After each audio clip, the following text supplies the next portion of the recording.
Morning, guys. They solved our problem of flickering lights, but it looks like solution was turning them off. No, I got an email that they changed the bulbs, but it still was flickering. So they basically turned them off. It's much better. Mireya is excused today. Ethan here. Karina here. Logan here. Mayo. Laurel here. Moberly here. Lauren here. Stevie's here. Darren is excused. Carter.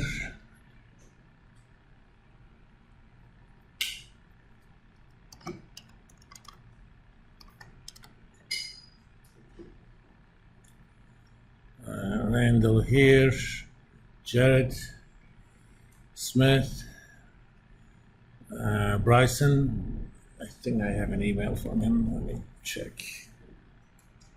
Yeah, I do. And Clayton's here. All right.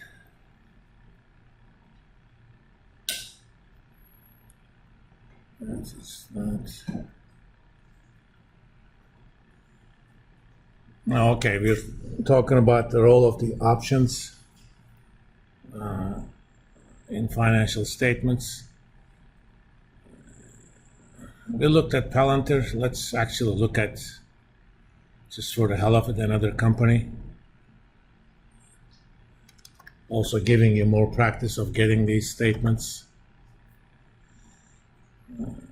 Let's pick a company you guys don't have. Does anybody have Netflix?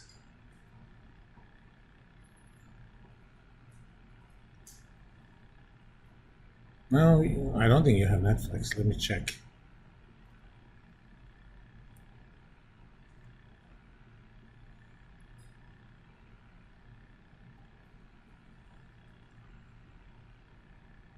No.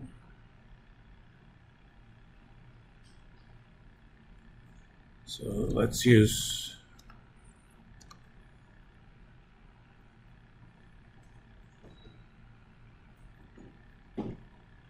let's get their latest 10Q.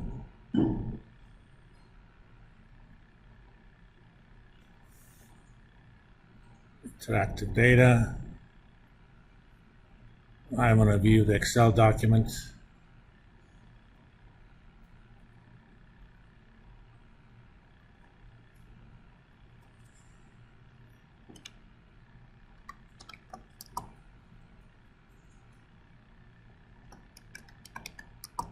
Q3. Thank you.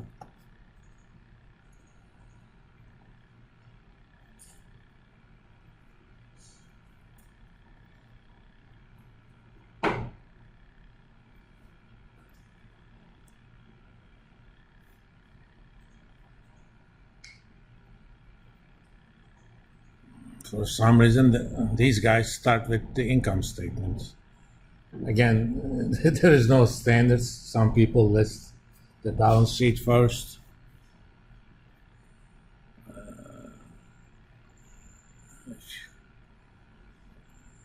Remember, just for the hell of it, I'm going to calculate the gross margin. And they don't calculate the gross profit separately, so we have to do it ourselves.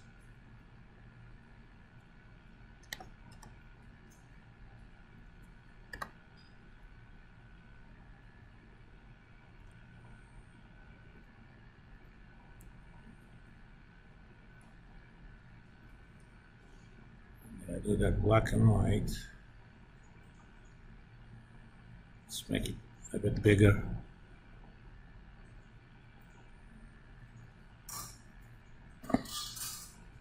They're basically working on about 42% or about 40% gross margin. Obviously, they do spend money on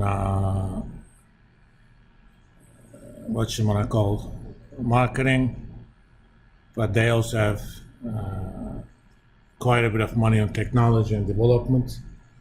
In this case, development obviously means development of content, but some of the technology could mean stock options. Let's go to statement of cash flows.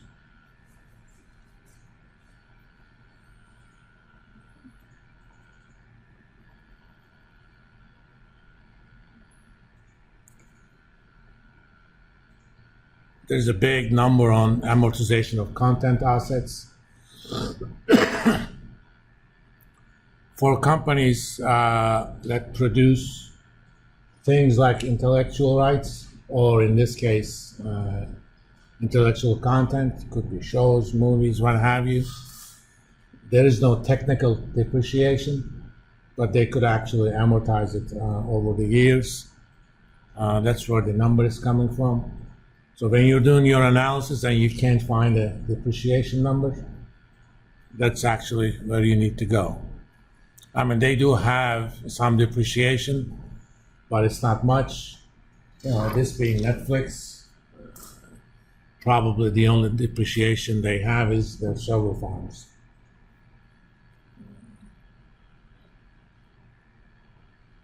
Let's see. They have some stock-based compensation expense. It's not too much, but it's still there. Let's kind of try to see where it is. Sometimes it's easier searching the, let me see, notes itself.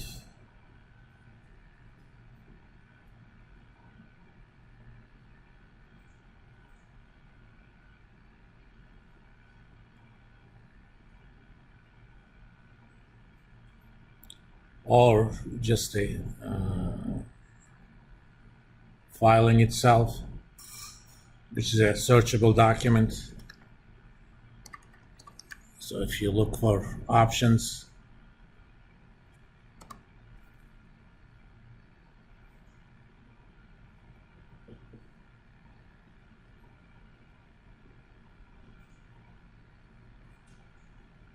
okay. We already see those.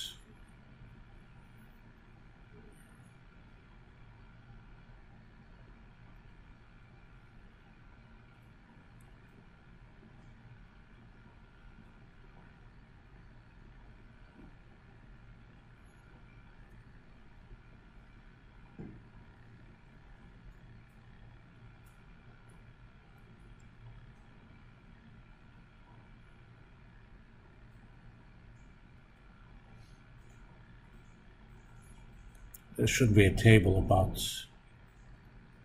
what they kind of look like.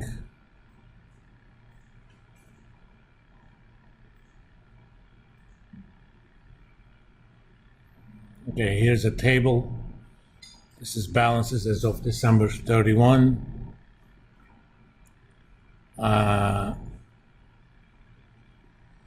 They have shares available for grant.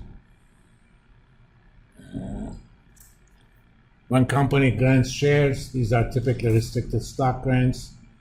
They tell you, okay, we grant you, 1,000 shares of Netflix. It's valued this much, depending upon what the price is, but you cannot use it for a while.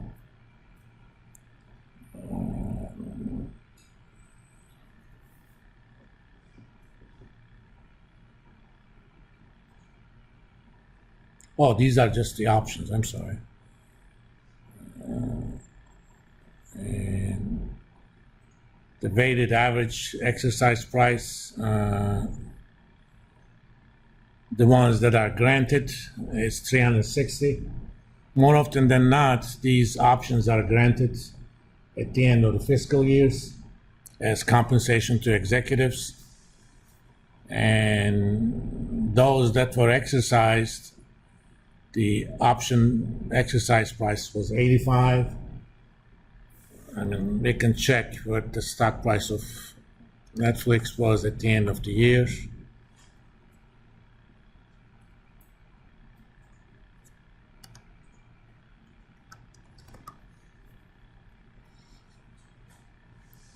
Where are you?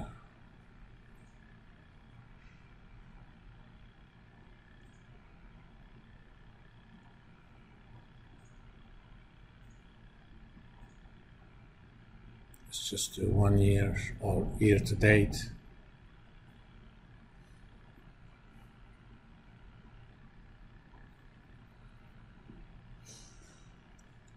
The beginning of the year, at least, the shares were around $300. So if they have $85 exercise price, that's essentially a loss for the company. That's also recognized as tax deductible. You know, you sold something that's worth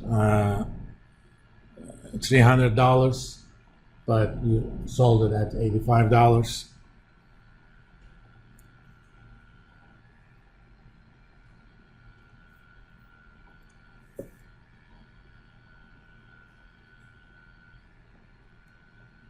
Okay. Out of those that are vested or expected to vest, the strike price is about $261.